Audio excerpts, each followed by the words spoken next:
When Sara and Tim finally emerged from the field, they were greeted by a quiet, dusty road that led into the town. The buildings were old, some of them looking empty and abandoned. The streets were quiet, and there were no people around. It felt strange, like a place frozen in time. As they walked down the road, they came across an old, rusted factory. It was big, its windows dirty and cracked. The paint on the building had peeled off, and the metal parts of the structure creaked in the wind. "What is this place?" Tim asked, his voice small as he stared up at the building. "It looks like it's been here forever." "I'm not sure," Sara said, looking at the factory. It didn't look like a place where anyone lived or worked anymore. But it was big, and maybe it held some answers. Just then, a man appeared from behind the factory. He was tall and weathered, his face lined with age. He looked at Sara and Tim for a moment, his eyes hard to read. After a few seconds, he stepped aside and waved his hand toward the factory. "Follow me. It's not far from here," the man said gruffly. Sara wasn't sure about following him. The factory seemed like a strange place, and she didn't know who this man was. But they were tired, hungry, and had nowhere else to go. They needed help, and this might be their only chance. "Okay," Sara said, holding Tim's hand tightly. "We'll follow you. But please, we just want to get to the town." The man nodded and led them past the factory. It was even more run down up close, the buildings crumbling and old. The sound of creaking metal echoed through the empty spaces, and Sara couldn't help but feel a little uneasy. "Why is this place so quiet?" Tim asked, his eyes wide. "It's so big, but it looks empty." The man gave a small, grim smile. "A long time ago, this factory was full of people working, but now it's just an empty shell. The work here ended a long time ago." Sara and Tim walked past the factory, feeling the weight of the old building behind them. They didn't talk much as they followed the man, each of them lost in their thoughts. The road ahead was still long, and they didn't know what would come next. After a while, the man turned and pointed ahead. "The town is just up ahead. Keep going straight, and you'll find the marketplace." Sara's heart lifted at the news. They were so close now. "Thank you," she said, grateful. "We'll be careful." The man didn't say much more. He just nodded and disappeared behind the factory, leaving Sara and Tim to continue on their way. As they entered the town, the first thing they noticed was how busy it was. People were everywhere, walking quickly, talking to each other, and selling things at the market. The smell of cooked food filled the air, making Sara's stomach growl with hunger. There were carts full of fruit, vegetables, and bread, and the sound of merchants shouting their prices echoed down the streets. Despite all the noise, Sara felt small and out of place. She looked around, unsure of where to begin. They needed food, but there were so many people, and they didn't know who would be willing to help them. "I don't know where to start," Sara said softly to Tim.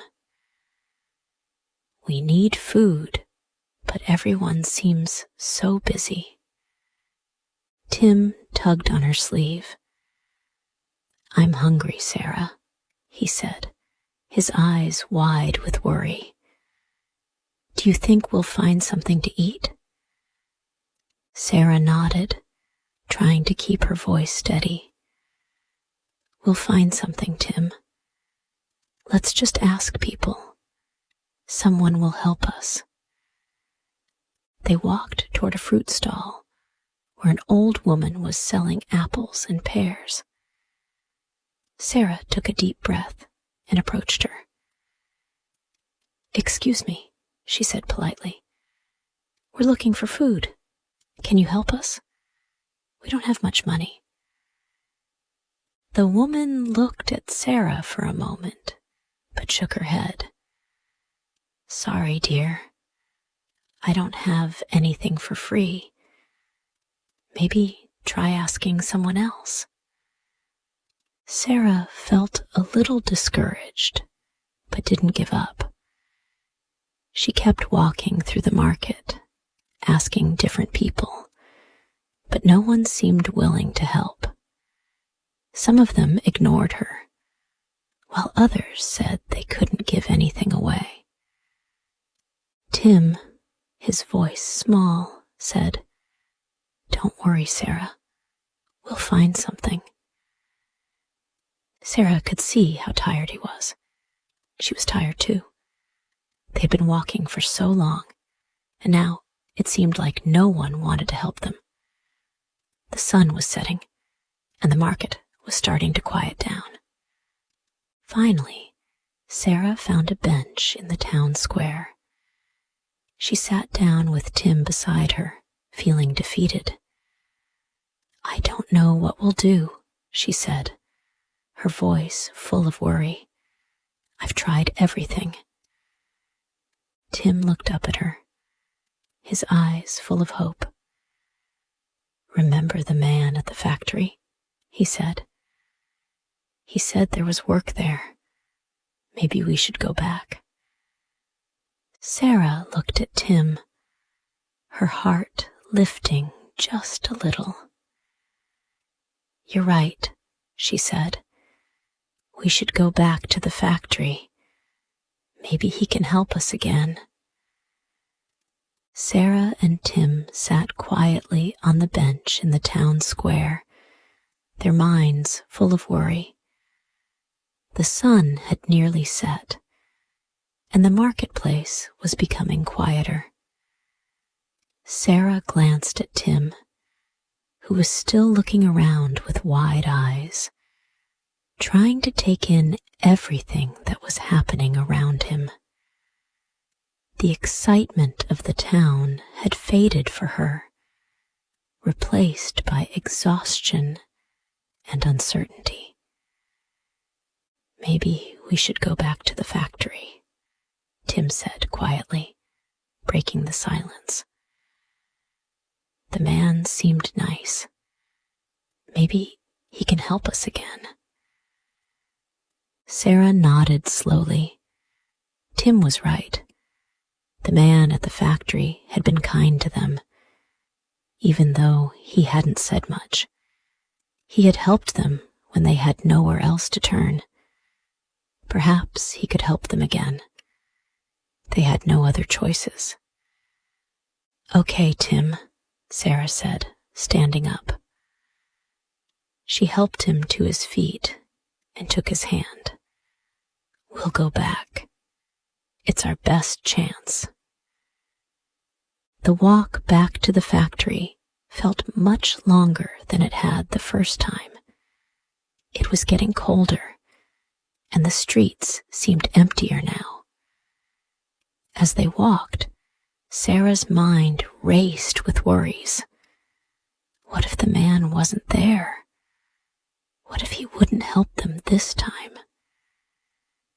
Tim stayed close to her, his hand tight around hers. He didn't say much, but Sara could feel the worry in his small steps. They both knew how much they needed this chance. They couldn't give up now.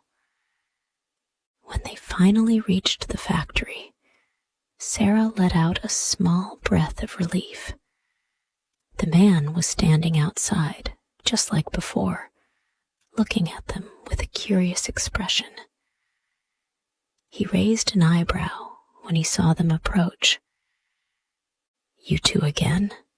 he asked, his voice surprised, but not unfriendly. "I thought you were going to the market." "We tried," Sara said, her voice shaky. She didn't want to admit how difficult things had been, but she had to. "But we didn't find anyone who could help us.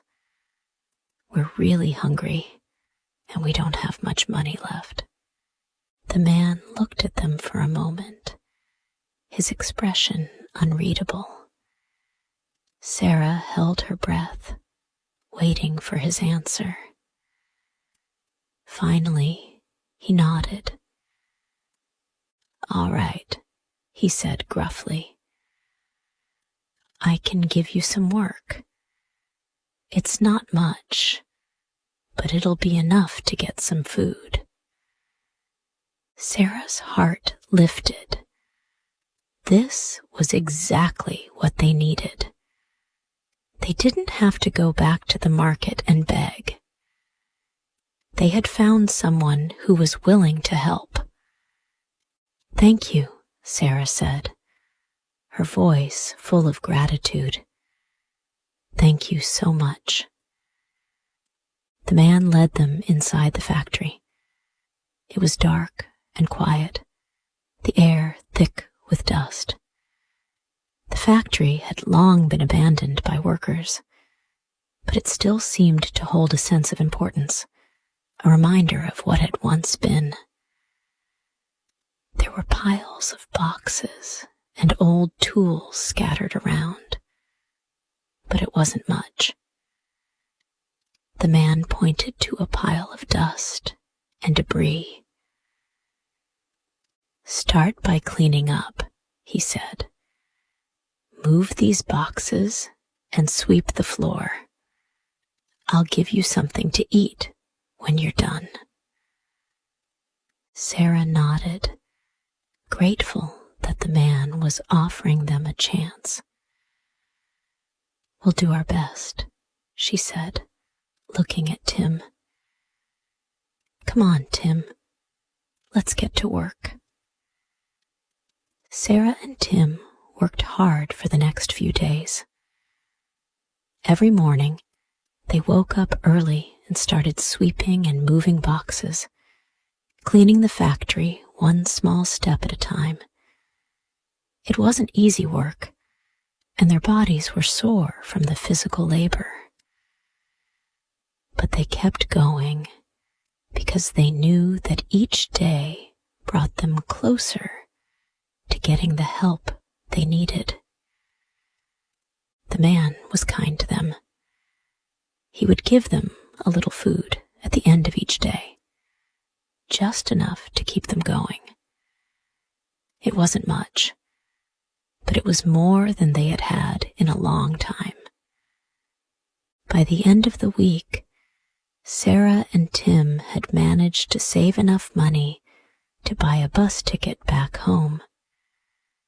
They were tired, but their hearts were lighter than when they first arrived in the town.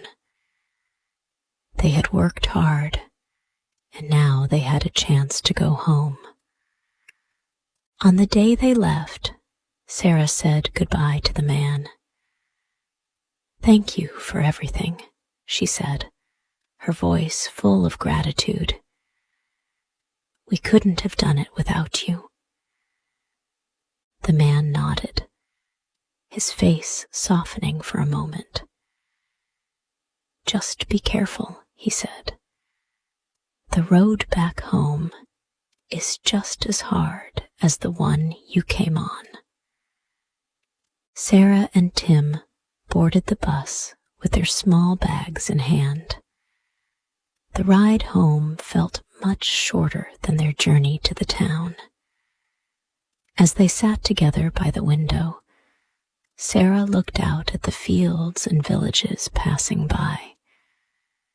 The sun was setting again, casting a golden glow across the land. For the first time in a long time, she felt hopeful. When the bus finally reached their village, Sara and Tim stepped off, their hearts racing with excitement. They had made it. They were home. Their father was waiting for them at the gate. When he saw them, his face lit up, and he ran toward them with open arms. Sara, Tim, he shouted, his voice full of joy. You're back. I've missed you both so much. Tim ran straight into his father's arms, laughing. We're home, Papa, he cried. We made it. Sara smiled, her heart overflowing with happiness. We did it, Papa, she said softly. We found work. We bought food. Their father hugged them both tightly, his face filled with relief and pride. I'm so proud of you both, he whispered. You've been so brave. The days after their return felt like a fresh start.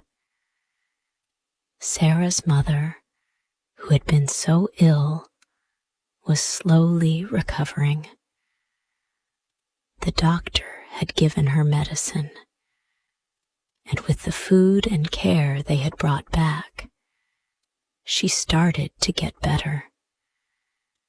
Sara and Tim had learned so much from their journey. They had learned that no matter how hard things got, they could always find a way to keep going. They had learned that being brave didn't mean never feeling scared. It meant facing their fears and continuing forward anyway. One evening, as the family sat around the dinner table together, Sara looked at Tim and smiled. We did it, Tim, she said.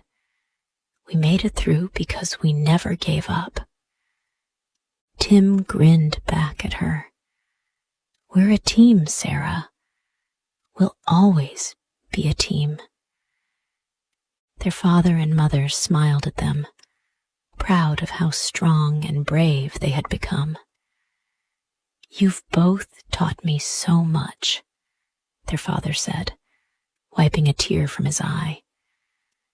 And as the family sat together, feeling safe and loved, they knew that no matter what challenges came their way in the future, they would always face them together as a family. The end.